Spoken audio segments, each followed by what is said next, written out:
this point of order is being determined. It will be done. Dr. Sangeeta Balwant demand to restart the sugar mill at Nandganj in Gazipur district of Uttar Pradesh.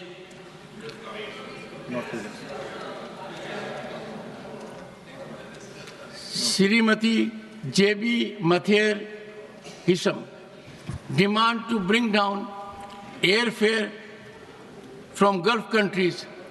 Sir, I would like to bring it on record the organized loot by airlines specifically to Gulf countries. Sir, the June, July, August, September are the months of school holidays, and it's a holiday season. Sir, but it is not a holiday season, it is a horror season due to the exorbitant, exploitative and extortionist rate of prices by of the ticket fare by the airways. Sir, if you look at it, we call it organized loot because it is not just double, triple, quadruple, but the rate is increased by more than 5 times. And we call it an organized loot because if a laborer, poor laborer wants to travel from Gulf countries to India and back, ordinarily he has to pay rupees 8,000 to and fro, meaning 16,000. But now the present rate, the average rate for from Gulf country to Kerala or India is 46,000, which means for him it would be close to 1 lakh. How will that poor laborer pay, sir? Now if a middle class family of 4 wants to travel, they have to pay ordinarily, they have to pay around 36,000. Now it would come up to 3,64,000, sir. This is the rate of which there's a hole being burned in the pockets of the poor laborers and middle class in the Gulf who are toiling hard to bring in remittance to our country. So we call it an organized loot because the airlines are very much invariably together coordinating the high fares, and they play a role together, they stand united in this aspect. So we call it an organized loot because the government says the standard reply of the market-driven and also the international air IATA decides it. Sir, by being the washing the hands, the government is actually being a partner in crime in this organized loot. So we call it an organized loot because we always say it is they who bring in the remittances, the foreign exchange to our country. So India has received US dollars 120 billion in the last 2023, and Kerala accounts 19% of it. So instead of, we call them as the backbone of our remittance economy, but actually we are breaking their backs. So I honestly request the central government, the Honorable Prime Minister, the Civil Aviation Minister to intervene and stop this organized loot. I urge the central government to negotiate for bilateral increase of seats and also to ensure the start of flights. Manya Srimati Darshana Singh, concern over death of children due to fall in open borewell. धन्यवाद माननीय उपसभापति महोदय, आपने मुझे 0 our में बोलने का मौका दिया।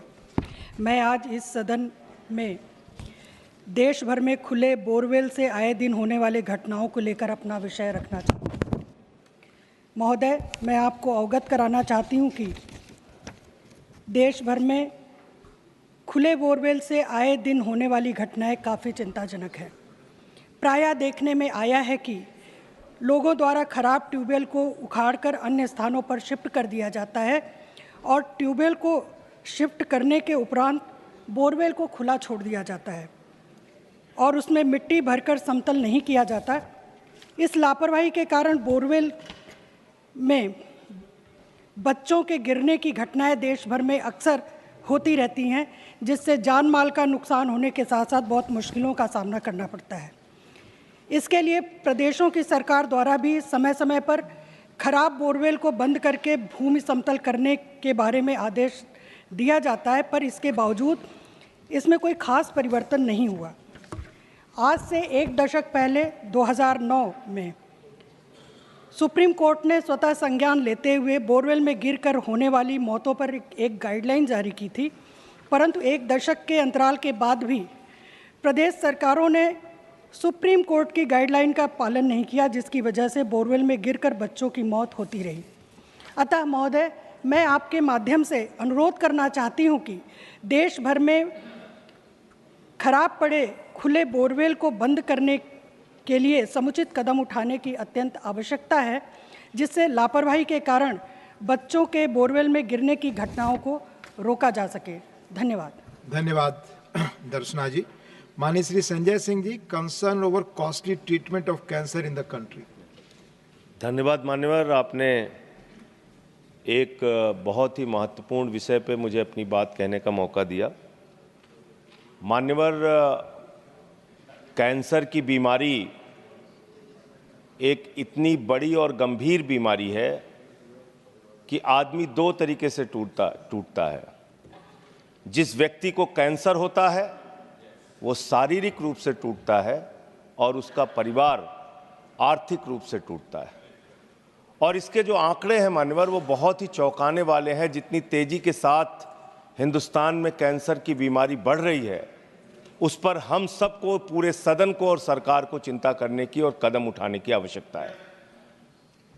माननीय WHO की रिपोर्ट के मुताबिक पिछले 3 साल में 22 लाख लोगों की मौत कैंसर से हुई है और अकेले 2022 में 9 लाख लोगों की मौत कैंसर से हुई है।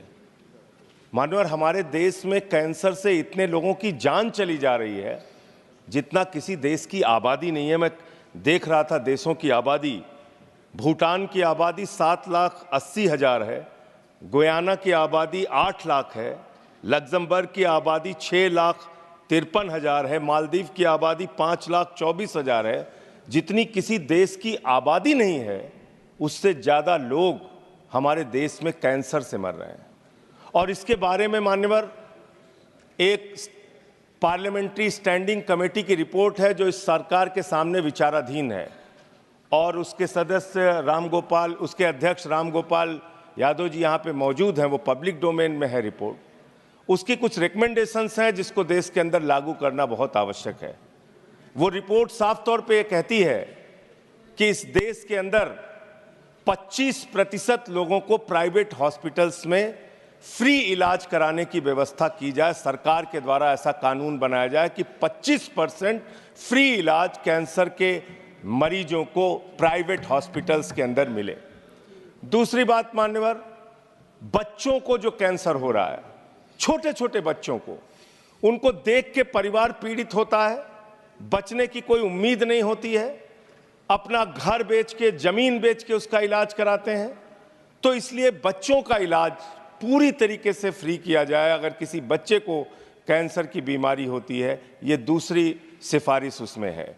और बड़े दुर्भाग्य की बात है मान्यवर कि हैजा, मलेरिया, ऐसी मेनिंजाइटिस टाइप ऐसी तमाम बीमारियां वो सरकार द्वारा नोटिफाइड की गई हैं, लेकिन कैंसर जैसी गंभीर बीमारी ये अधिसूचित नहीं की गई, ये नोटिफाई नहीं की गई। ये भी एक मान्यवर चिंता का विषय है। तो मैं अंत में सिर्फ इतना कहूंगा कि इस बीमारी को नोटिफाई किया जाए।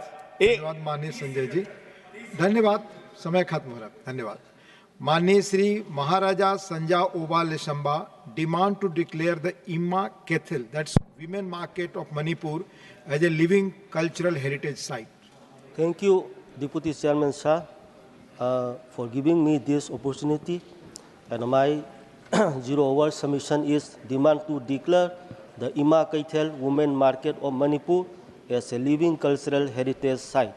Sir, the Ima Kaithel in Manipuri, Ima means mother and the Kaithel means market, that is Mother's Market, also popularly known as the Khwainambal Ima Kaithel, situated at the heart of Imphal city. Manipur is one of the oldest women markets in Asia, run only by women folk, and no male traders are allowed to open stalls or shop there. It has a very long mythological story about its establishment. It is not only a commercial hub but it also occupies as a vital socio-economic space in the history of Manipur. Sir, the two women uprisings of Manipur, known as the Nupilan of 1904 and 1939, against the British colonial rules, were initiated, organized by the women leaders of this market. This market is a unique symbol of women economic empowerment, and it may be described as a great example of Nari Shakti. Because of its unique nature, its historical significance, and its value of women empowerment, I urge upon the Union government to declare the Ima Kaithel or Khwairambal Ima Kaithel as a living cultural heritage site under Article 51A and to preserve it as a place of historic interest and national importance under Article 49 of Indian Constitution. Thank you, sir. धन्यवाद माननीय लिशंबा जी. माननीय doctor V Sivadasan need to address the issues faced by journalists and media professionals. Respected Chair, the history of our world teaches us that journalism is the integral part of the liberation movement. The world renowned personalities like Gandhiji, Bhagat Singh, Karl Marx and Lenin used media as a tool for struggle. Many of freedom fighters were active in journalism. I am sorry to say that India, the land of Periyar, Ambedkar and Rabindranath Tagore, is in the 159th position out of 180 countries in press freedom index. The journalists are facing police cases including UAPA, arrest and imprisonment. The journalists like Prabir Purkayastha and Siddiq Kapan were in jail because they were speaking truth to power. In India, in the last 10 years, more than 100 journalists were killed in different places, including the noted editor and writer Gauri Lankesh. The communal fanatics targeted journalists who are standing with the people. The journalists who are trying to expose the anti-people policies of the government, the rulers are targeted by the forces. Working journalists are one of the most exploited groups in India. Thousands of brilliant youngsters are working in media, but the government is not ready to protect them. The government is not taking initiative for proper wage to the journalists. After the implementation of neoliberal economic policy, the number of permanent employees have been reduced. The journalists have no social security. There are no proper welfare and pension schemes. Sir, Madhichia Commission was appointed to study the issues of journalists, and it has suggested a minimum wage to the media persons. But till now, the majority of the journalists are not getting the suggested salary. Sir, the government is not bothered about the journalists. The journalists are working most inhuman conditions. Basic amenities are not there. Human rights are violated in their workplaces. Sir, journalists have no proper work time. Legally, the working time is 8 hours per day, but they are working 14 to 17 hours. Sir, when the journalists are raising the issues of them, they are not getting the legal protection from the government.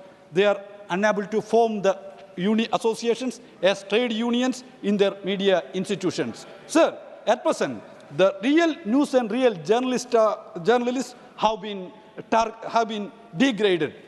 The journalists have been treated as column fillers between advertisement. Sir, some of the media has given more importance to the advertisement than the news. Thank you, Dr. V. Sivasan ji. Now, Sri Mujibullah Khan, concern over delays in completion of national highway projects in Odisha. धन्यवाद उपसभापति महोदय. एक गंभीर विषय में सदन को अवगत कराने के लिए मुझे आपने मौका दिया. उड़ीसा के बारे में, खास करके नेशनल हाईवे के प्रोजेक्ट के बारे में कुछ मैं बोलना चाहता हूं. उपाध्यक्ष महोदय, उड़ीसा राज्य सरकार का जो रास्ता है, जो स्टेट हाईवे है, वो हमारे मुख्यमंत्री, तत्कालीन मुख्यमंत्री नवीन बाबू जो स्टेट हाईवे बनाए हैं, उड़ीसा के हर गांव, हर गली, हर कूचा में रास्ता बहुत ही खूबसूरत है. जब तक कोई इंसान नहीं देखेगा तब तक वो समझ नहीं पाएगा। अगर कंपैरिजन किया जाए स्टेट हाईवे और नेशनल हाईवे तो सोचिए मत, जब कोई घर से निकलता है तो घर वाले पूछते हैं कौन से रास्ता में जा रहे हो। अगर वो नेशनल हाईवे में जा रहा है तो घर वाले ऊपर वाला से दुआ करते हैं, पूजा करते हैं कि वो सही सलामत वापस आ जाए। हमारे उड़ीसा का नेशनल हाईवे का हालत आपको बताना चाहता हूँ। डुबरी चंडीखोल नेशनल हाईवे 53 4 लेन होने वाला है, वो कंप्लीट नहीं हुआ है। राजामुंडा बारकोट नेशनल हाईवे 4 लेन वाला है। नेशनल हाईवे NH 23 वो भी कंप्लीट नहीं हुआ है। बरगढ़ बरपाली और बरपाली से बलांगीर नेशनल हाईवे 26 4 लेन वो भी कंप्लीट नहीं हुआ है।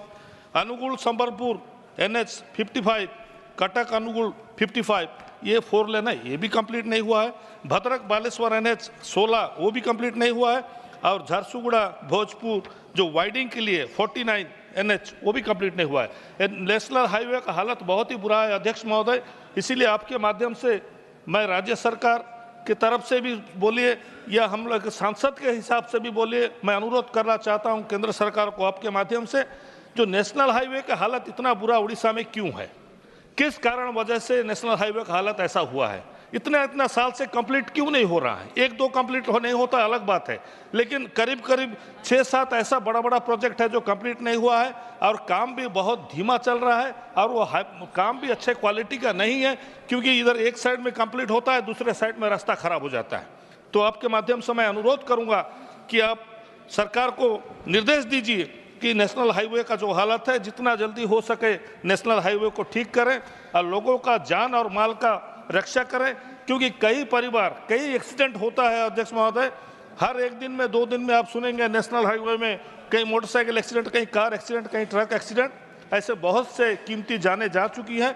इसीलिए मैं आपके माध्यम से अनुरोध करूंगा कि जितने जल्दी हो सके उड़ीसा का नेशनल हाईवे को जल्दी रिपेयर किया जाए, कंप्लीट किया जाए और लोगों की जान और माल का बचाया जाए। बहुत बहुत धन्यवाद। धन्यवाद माननीय मुजीबुल्लाह जी। माननीय Shri Chunni Lal Garasia, demand for a new tourist circuit to promote tourism in Udaipur, Mewar and surrounding tribal areas. धन्यवाद उपसभापति जी, 0 ओवर्स में मुझे बोलने का मौका दिया, उसके लिए बहुत बहुत आभार।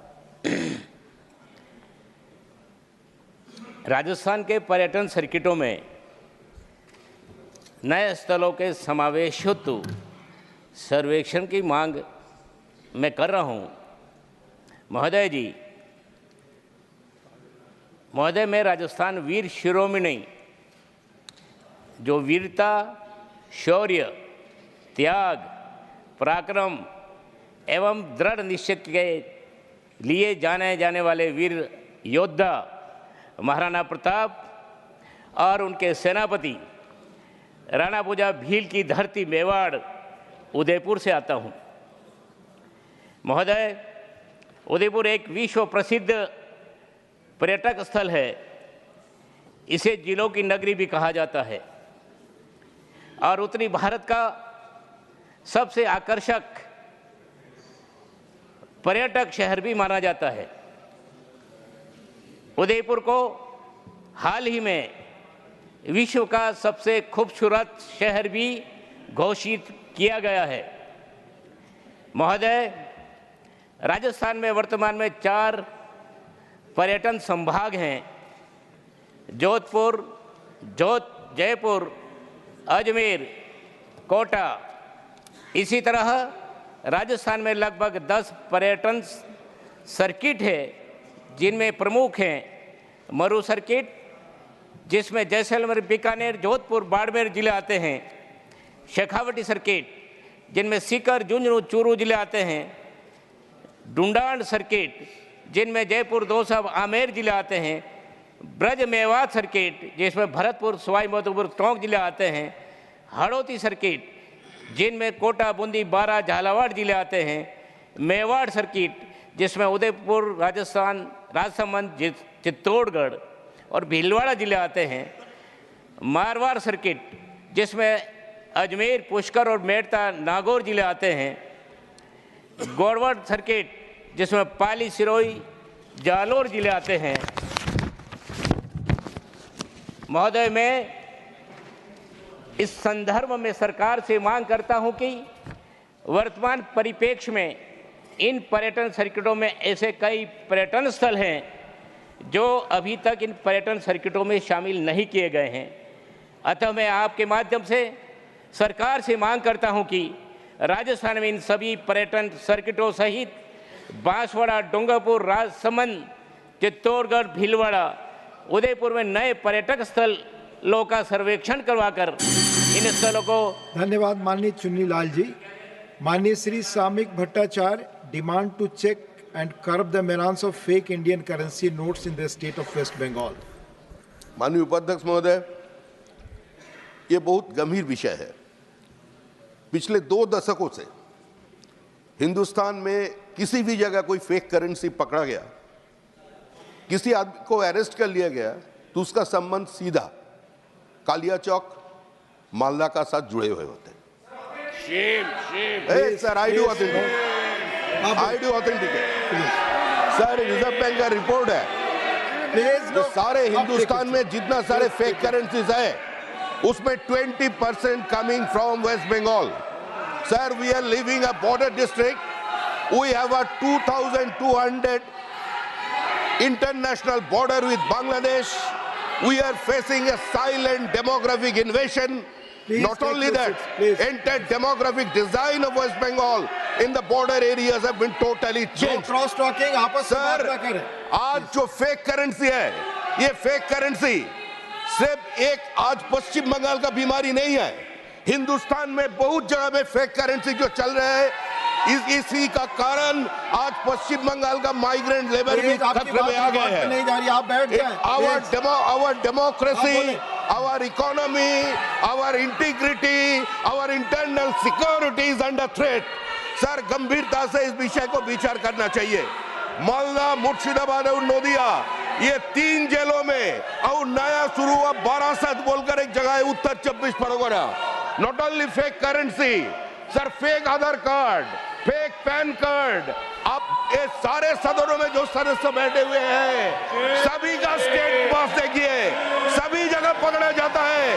जो माइग्रेंट लेबर पहुंचता है बांग्लादेश से यहाँ, सर, शायद जो लोग एक बार इस देश को नापाक बोलकर चले गए थे, जो ये डिमांड उठाए थे जब minority has right to self determination, हमको अलग स्टेट चाहिए, इसी का साथ जुड़े हुए हैं सर।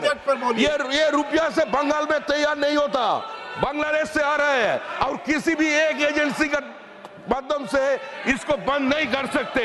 अगर NIA, border security force, West Bengal police एक साथ काम करे, उसका साथ साथ सभी राजनीतिक दल सहमत हो और उसमें जनता का भीतर जागरूकता पैदा करे, तभी हम इसको रोक सकते हैं। और ये सीरियस थ्रेट है सर। जैसे हमारे डॉक्टर मनमोहन जी बोले थे प्रधानमंत्री रहते हुए, जब Maoist is the biggest threat to internal democracy, और हम भी आज बोल रहे हैं जो आज changing of demography in the border states and this kind of fake currency, these Bangladeshi infiltrators, they are the biggest threat to Indian challenges. Fake currency, please. Thank you. Thank you. Mani Shri Mohammad Nadimul Haq, demand to streamline the process of issuing of notices by Income Tax Department. Mani Shri Mohammad Nadimul Haq, not present. माननीय Shri Dhananjay Bhimrao Mahadev, demand for the Bharat Ratna award to noted litterateur late Annu Bhau Sathe. धन्यवाद उपसभापति जी। मैं अपनी मातृभाषा मराठी में बोलने की अनुमति चाहूँगा। साहित्य रत्न, महाराष्ट्र भूषण लोकशाहीर अण्णाभाऊ साठे हे दलित साहित्याचे संस्थापक म्हणून ओळखले जातात। त्यांच्या साहित्यिक कार्यामुळे समाजातील दुर्लक्षित आणि शोषित वर्गाला आवाज मिळाला आणि सामाजिक न्यायाची चळवळ अधिक मजबूत झाली। त्यांनी आपल्या लेखनातून दलित समाजाच्या वेदना आणि संघर्षांना आवाज दिला। त्यांच्या साहित्याने दलित समाजाला अस्मितेची जाणीव करून दिली आणि आत्मसन्मानाची भावना निर्माण केली। त्यांच्या लेखनात सामाजिक न्याय, समता आणि अन्यायाविरोधात कठोर टीका आहे। माझा रशियाचा प्रवास या प्रवास वर्णनात त्यांनी रशियातील समाजवादी व्यवस्थेचे वर्णन केले आहे। तर चित्रा कादंबरीत महिलांच्या सशक्तीकरणाचा विषय हाताळला आहे. त्यांच्या लेखनात बालविवाह विरोध, हुंडा प्रथा बंदी, अंधश्रद्धा अशा समाजातील अन्याय, जातीय भेदभाव आणि श्रमिकांच्या संघर्षाचे प्रतिबिंब आढळते. त्यांनी 35 कादंबऱ्या, 10 लोकनाट्ये, 24 लघुकथा, 10 पोवाडे, 1 नाटक आणि 1 प्रवास वर्णन लिहिले आहे. त्यांच्या फकीरा कादंबरीला राज्य पुरस्कार मिळाला होता. अण्णाभाऊ साठे यांच्या साहित्याने भारतीय साहित्यावर आणि समाजावर मोठा प्रभाव टाकला आहे. त्यांच्या लेखनाने अनेक लेखक आणि विचारवंतांना प्रेरित केले आहे. त्यांच्या साहित्याचे अनुवाद रशियन, चेक, पोलिश आणि जर्मन भाषेमध्ये झाले आहेत. शाहू फुले आंबेडकर यांच्या विचाराने प्रेरित होऊन महिला, दलित, शोषित, पीडित यांच्या उद्धारासाठी त्यांनी अथक प्रयत्न केले आहेत. अण्णाभाऊ साठे यांचे साहित्य हे केवळ साहित्यिक योगदान नसून सामाजिक परिवर्तनाचे माध्यम आहे.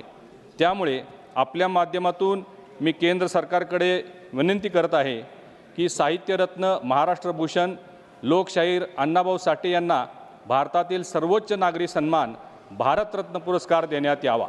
धन्यवाद. थैंक यू माननीय धनंजय भीमराव जी. माननीय Shri Bijlal ji, demand to name a road in Delhi after Lakhi Shah Banjara. बहुत बहुत धन्यवाद उपसभापति महोदय. मैं दिल्ली में किसी सड़क का नाम लखी शाह बंजारा उस पर लाखा बंजारा के नाम पर रखने के लिए खड़ा हुआ हूँ. महोदय, लखी शाह बंजारा 17वीं शताब्दी के सबसे बड़े ट्रांसपोर्टर थे. उनके पास 1 लाख से ज़्यादा बैल थे जिससे वे ट्रांसपोर्ट का काम करते थे. 1675 में वह रायसीना हिल में कैंप कर रहे थे. उसी दौरान 1675 में गुरु तेग बहादुर जी आनंदपुर साहिब में थे और वहाँ पर पंडित कृपाराम कश्मीरी ब्राह्मण थे. उनका जत्था या उनका महाराज जी बचाइए औरंगजेब हम लोगों को इस्लाम स्वीकार करने के बाध्य कर रहा है. वो वही पीरियड है जब हिंदुओं के इस्लाम स्वीकार करने की अभियान चलाया जा रहा था. उसी दौरान मेरे पुरखे, हम लोग कोरी और कोली समाज के हैं, कपड़ा बुनना हमारा काम था. उस समय औरंगजेब ने कहा या तो इस्लाम स्वीकार करो या पैसा छोड़ो. हमारे समाज के पास कपड़ा बुनने के अलावा कोई पैसा नहीं था.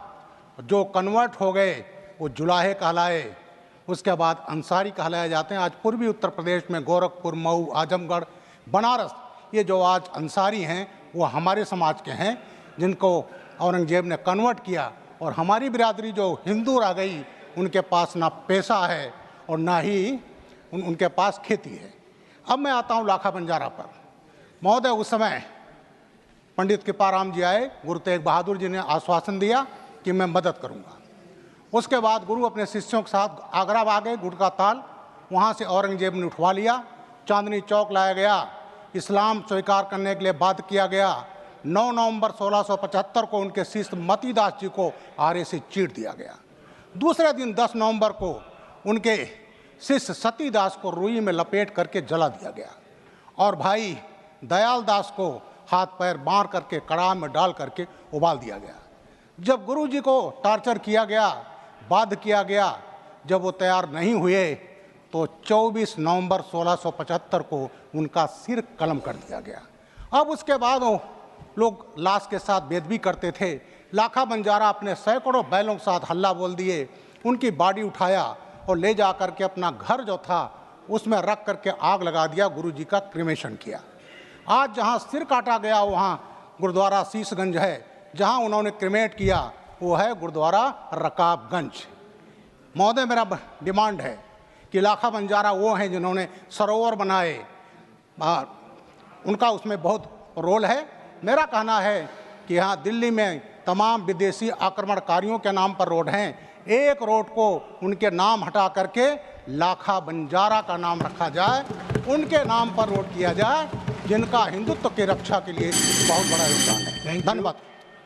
माननीय Shri Sanjeev Arora ji, demand to address huge pendency of case before commissioner of income tax appeals. Thank you, Vice Chairman, sir, for giving me opportunity to speak on the appeals which are pending with Commissioners of Income Tax Appeals. Sir, I would like to express my deep concern regarding the significant backlog of appeals pending before Commissioner of Income Tax Appeals in India. The current situation is worrisome because as of April 2024, a staggering number of 5 lakh appeals remain unresolved with CIT, with a majority of these lodged within the recent implemented faceless appellant system. This immense backlog not only contradicts the commitment to timely decisions outlined in the Taxpayers' Charter, but also raises serious questions about equity and fairness within the tax system. Sir, in last financial year, only 61,311, around 10% cases were resolved, which is around 10%, and I am sure equal number must have been filed also.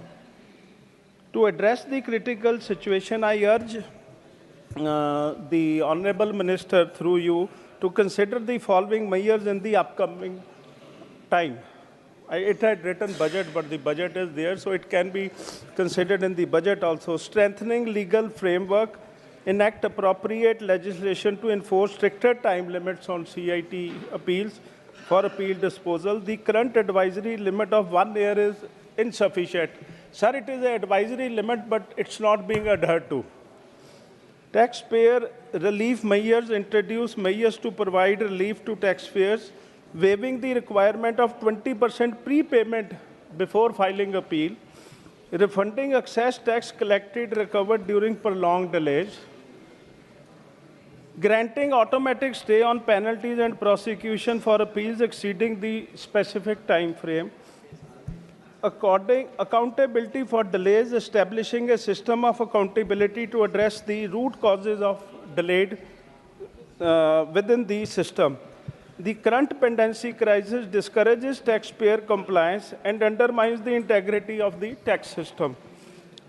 Taxing swift action through these proposed measures will ensure a more efficient, fair and transparent appellate system. Sir, through you, I urge the Honorable Minister to give these suggestions her thoughtful consideration. Thanks. Thank you, Manya Sanjeev Arora ji. Manya Sri Derek O'Brien, demand to reduce rate of GST on health and insurance policies.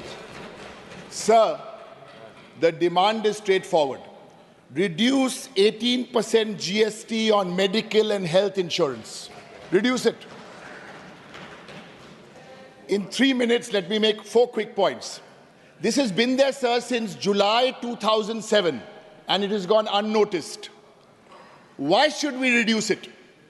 We should reduce it because this is an issue which is burdening people, mainly the middle class. That's why it needs to be reduced. The high tax rate is a burden at 18%. Insurance penetration is low in India, sir. Internationally, it's more than 7%. India, it's under 4%, just about 4%. That's why it should be reduced. Sir, and there's an imbalance in the insurance sector where 75% is health insurance and 25% only is medical. 75% is life insurance and 25% is medical insurance. Sir, how can this be done? Who has raised this? 2 of our MPs here, Saket and Dola Sen, have raised it. My Chief Minister has written a letter to the Finance Minister to reduce it. They won't listen to us, sir. Okay?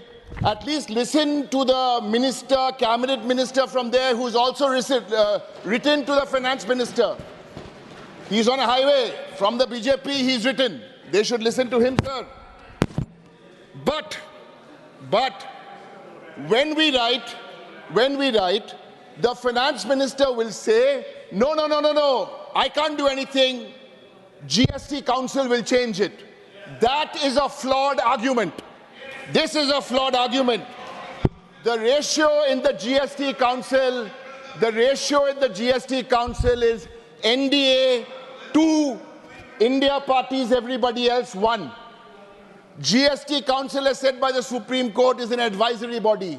So, sir, we mustn't allow the Finance Minister to hide behind the curtain of the GST Council, sir. You mustn't.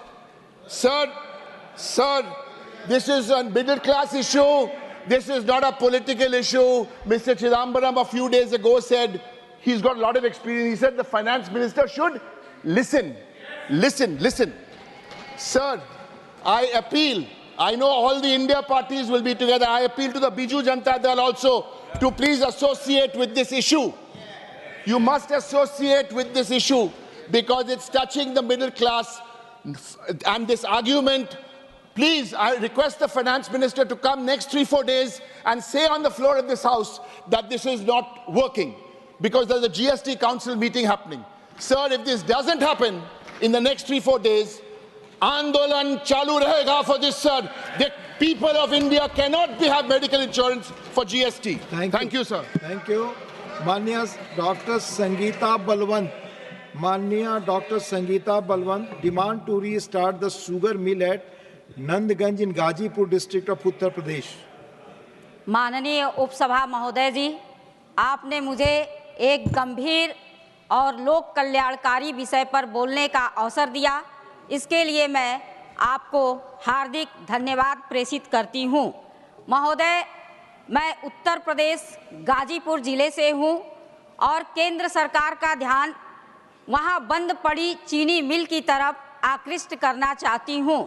Patel आयोग की संस्तुति के बाद 1978 में मेरे गाजीपुर जनपद में नंदगंज सिहोरी में एक चीनी मिल की स्थापना हुई थी और यह चीनी मिल 19 साल तक लगातार चली और जब यह चीनी मिल चलती थी तो जनपद के लगभग 12 लाख कुंटल गन्ने से चीनी बनाई जाती थी, जिससे वहाँ के किसानों में एक खुशहाली थी और हजारों हाथों को रोजगार मिला था। और केवल जनपद गाजीपुर में ही नहीं, आसपास के जनपद जो थे वहाँ के गन्ना किसानों में भी एक खुशहाली थी और वो समृद्ध थे। लेकिन 1997 आते आते यह चीनी मिल बंद पड़ गई और इस सदन के माध्यम से मैं केंद्र सरकार से आग्रह करना चाहती हूँ कि उत्तर प्रदेश गाजीपुर नंदगंज में बंद पड़ी चीनी मिल को पुनः स्थापित किया जाए या फिर वहाँ पर कोई ऐसा बड़ा उद्योग लगाया जाए जिससे उस जनपद का विकास हो सके, साथ ही हजारों हाथों को पुनः रोजगार मिल सके। इस निवेदन के साथ मैं 2 स्वरचित पंक्तियों के साथ अपनी वाणी को विराम देना चाहूँगी। चूँकि राष्ट्रीय पर्व स्वतंत्रता दिवस आ रहा है, कहना चाहूँगी। आपका विषय नंदगंज पर है। जी बिल्कुल, नंदगंज देश में ही आता है, समय मेरा अभी बचा हुआ है।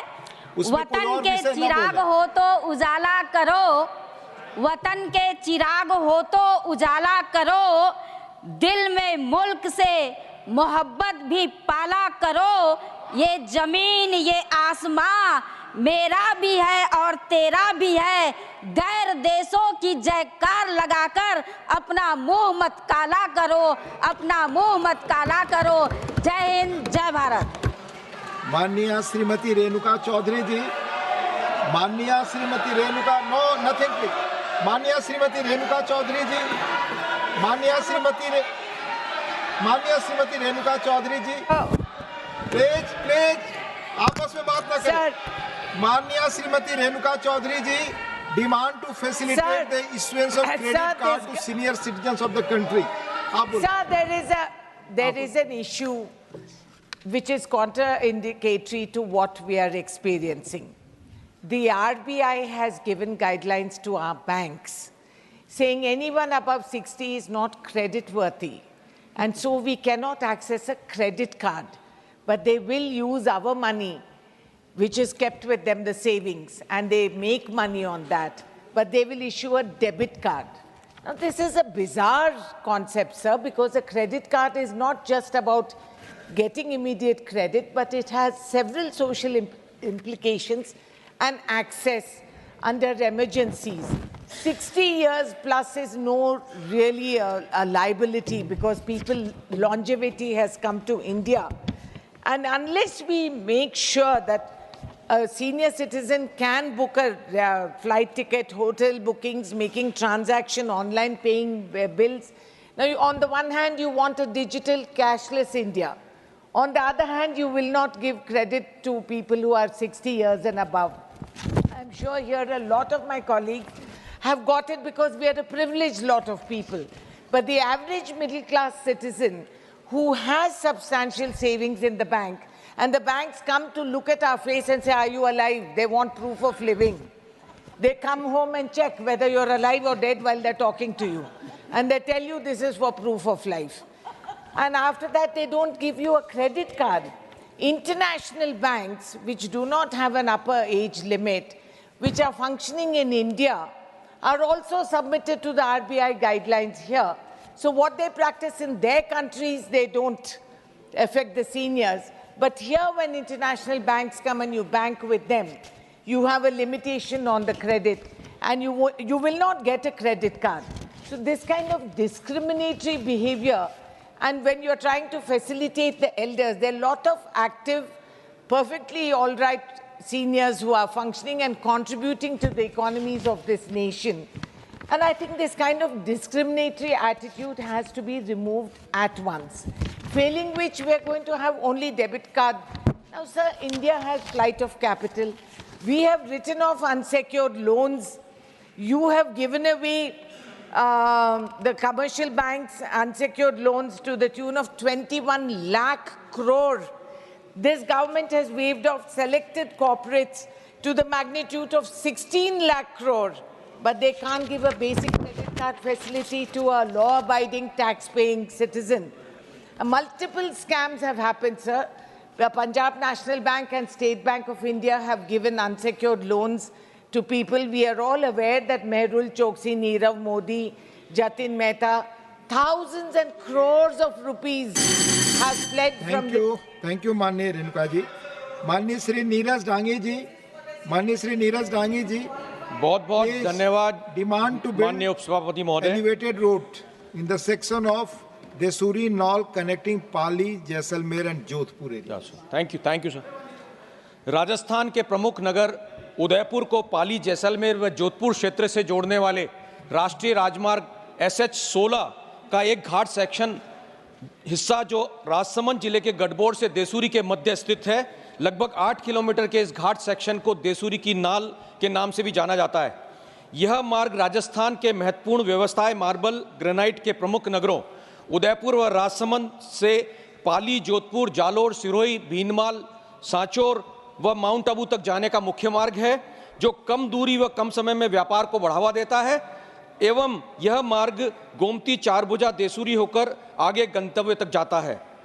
इसके अतिरिक्त देसूरी की नाल उदयपुर को भारतीय सेना के अंतर्राष्ट्रीय बॉर्डर जैसलमेर से भी जोड़ता है. अतः इस मार्ग का इस्तेमाल भारतीय सेना के वाहन भी उदयपुर और जैसलमेर में आने जाने के लिए इसके मध्य इस्तेमाल करते हैं. देसूरी की नाल घाट सेक्शन ऐतिहासिक श्री राणकपुर मंदिर, श्री परशुराम महादेव मंदिर, श्री चारभुजा नाथ जी मंदिर एवं श्रीनाथ जी मंदिर, नाथद्वारा जैसे धार्मिक आस्था और अत्यंत मान्यता वाले स्थानों को भी जोड़ता है. हल्दी घाटी, जहां महाराणा प्रताप ने अपनी ताकत का लोहा मनवाया था, वहीं हल्दी घाटी युद्ध हुआ था एवं यह प्रसिद्ध स्थल हल्दी घाटी भी इसी स्थान पर, इसी क्षेत्र में मौजूद है. अरावली पर्वत श्रृंखलाओं के समीप यूनेस्को वर्ल्ड हेरिटेज साइट विश्व विख्यात कुंभलगढ़ दुर्ग भी यहीं स्थित है, जिसकी दीवार the great wall of India विश्व के the great wall of China के बाद दूसरी सबसे बड़ी दीवार है. उपसभापति महोदय, एक दर्दनाक हादसे का भी जिक्र करना चाहूंगा. देश ही नहीं अपितु पूरे विश्व का सबसे बड़ा हादसा देसूरी दुखांतिका इसी स्थान पर दिनांक 7 सितंबर 2007 को हुआ था, जिसमें मौके पर ही 108 लोगों की मौत हो गई थी. वहीं भारतीय सेना के वाहनों सहित हादसों का अनुमान अगर लगाया जाए तो प्रतिवर्ष यहां औसतन 100 से अधिक लोगों को हादसे में अपनी जान गंवानी पड़ती है. इन्हीं हादसों में मार्बल व अन्य सामान की क्षति होने से प्रतिवर्ष व्यापारियों को करोड़ों का नुकसान भी होता है. देसूरी चारभुजा के मध्य इस घाट सेक्शन में 12 खतरनाक S और L सेक्शन के मोड़ हैं और 5 सकड़ी पुलियाओं पर खतरनाक ढलान है, जिसमें वाहनों की सांस हाँफ जाती है और कभी वो चट्टानों से टकराते हैं तो कभी वो 40 फुट गहरी पास में जो खाई है उसमें गिरते हैं। देसूरी की नाल में 1952 से अब तक लगभग 1000 से भी ज़्यादा मौतें हो चुकी हैं। देसूरी की नाल में लगातार होती जनहानि के मद्देनज़र अगर वहाँ एलिवेटेड रोड बनाई जाती है तो वर्षों से चला आ रहा ये मौतों का सिलसिला समाप्त होगा एवं आसपास के क्षेत्र में आमजन और व्यापारियों को भी लाभ होगा। अतः सभापति महोदय, आपके माध्यम से भारत सरकार से आग्रह कि देसूरी नाल क्षेत्र में एलिवेटेड रोड बनाने पर गंभीरता से विचार हो। धन्यवाद। धन्यवाद डांगे जी। माननीय Shri Tiruchi Shivaji, honourable Tiruchi Shiva, demand for occupational safety measures and facility of insurance of for stunt artist of Indian film industry. Thank you, Deputy Chairman, sir. Sir, again a serious issue which has long been overlooked by everyone. In the vibrant film industry of India, there are some stunt actors. They display their indispensable efficiency and talents to bring thrilling action sequences on the screen, sir, but they are totally neglected. Recently in Tamil Nadu, a senior stunt actor who has an experience of 30 years has fallen down from the rostrum and had to end up face a fatal end, sir. Sir, it is all because of they called as a safety rope which snapped and it fell down. So maybe it's an isolated incident. But all the time, these very important stunt artists are financially and physically totally neglected. Despite their critical role as stunt artists, often work without the safety nets that other professionals take for granted. The absence of stringent safety standards on cinema sets leads to preventable accidents, leaving artists vulnerable to life-altering injuries. This jeopardizes their physical well-being and imposes a heavy financial burden on them and their families. It is imperative to implement comprehensive safety protocols on film sets, such as regular inspections, mandatory high-quality safety gear, and rigorous training for both artists and crew members. Government must collaborate with industry stakeholders to incentivize compliance and nudge them toward implementing and enforcing these standards effectively. Looking at global standards, film industries have detailed safety guidelines and dedicated unions for stunt performers. India should adopt similar measures, including the establishment of a stunt artist safety board to oversee compliance with safety regulations and advocate for artists' rights. Furthermore, one must recognize the financial insecurities faced by the stunt artists, and many of them lack access to basic insurance coverage, as private sector insurance companies often deem their work too unsafe to accommodate. So the government should come forward that the security under public sector insurance schemes so that they receive adequate compensation and medical care for work-related injuries, sir. And very important, the stunt artist safety board has to be constituted. Thank you very much. Thank you, Honorable Tiruchi ji. Honorable Sri Bikramjit Singh Sahni, Honorable Sri Bikramjit Singh Sahni, not present. Manya Srimati Mahua Majhi, need to conduct archaeological exploration located in the state of Jharkhand. Thank you, Honorable Deputy Chairman Sir. हमारे झारखंड में एक ऐसा प्राचीन इलाका है जिसका archaeological और geological महत्व है, जिसके बारे में दुनिया के अत्यंत प्रतिष्ठित journal proceedings of the national academy of science में कई वर्षों के रिसर्च के बाद इस बात को सत्यापित किया गया है कि झारखंड का सिंहभूम क्षेत्र समुद्र से बाहर आने वाला दुनिया का पहला ज़मीनी हिस्सा है। इससे पहले जमीन का अस्तित्व समुद्र के अंदर था।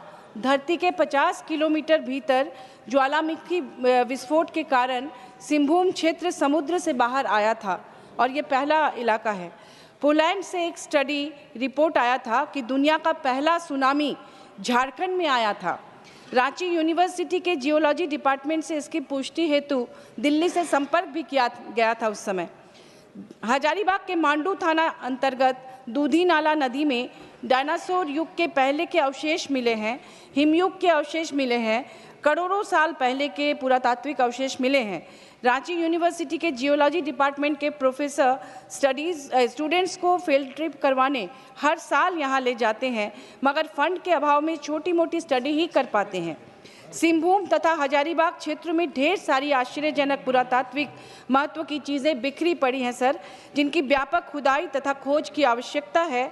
केंद्र सरकार को बड़ा बजट बनाकर इस क्षेत्र में जियोलॉजिकल तथा आर्कियोलॉजिकल सर्वे कराना चाहिए।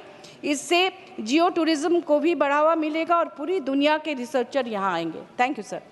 थैंक यू माननीय महुआ जी। माननीय श्री राघव चड्ढा जी, माननीय श्री राघव चड्ढा नॉट प्रेजेंट। माननीय श्री प्रदीप कुमार वर्मा, माननीय श्री प्रदीप कुमार वर्मा नॉट प्रेजेंट। माननीय doctor Sikandar Kumar, demand to abolish the practice of using colonial era titles in the working of judiciary. Thank you, sir, for giving me the opportunity to speak on a very important issue.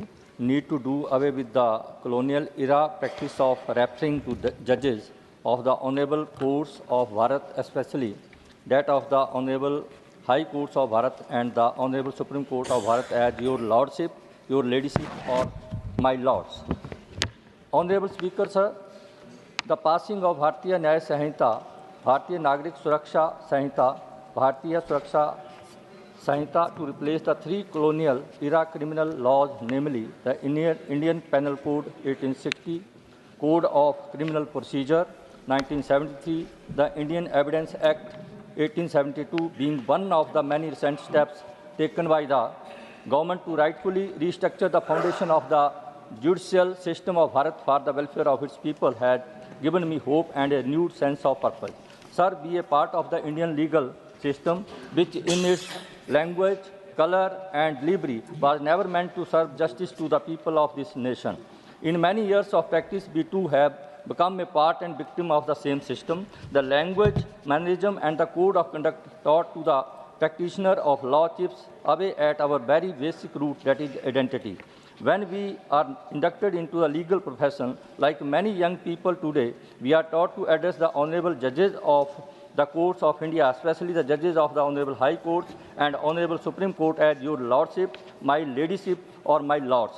This colonial era practice is not proposed or mandated by law, but due to its customary nature, it is still followed till date and has done more harm than good to the esteem and identity of young practitioners of law, because in its use it proposes a separation of the ruled and ruler, and at the outset proposes or indicates no sense of justice. The Bar Council of India had taken a step in the right direction, wherein its rules as inserted in Chapter 3A on to address the court to Part 6 added in 2006. It is stated that consistent with the obligation of the bar to show a respectful attitude towards the court and bearing Question in hour. mind. Question number 136.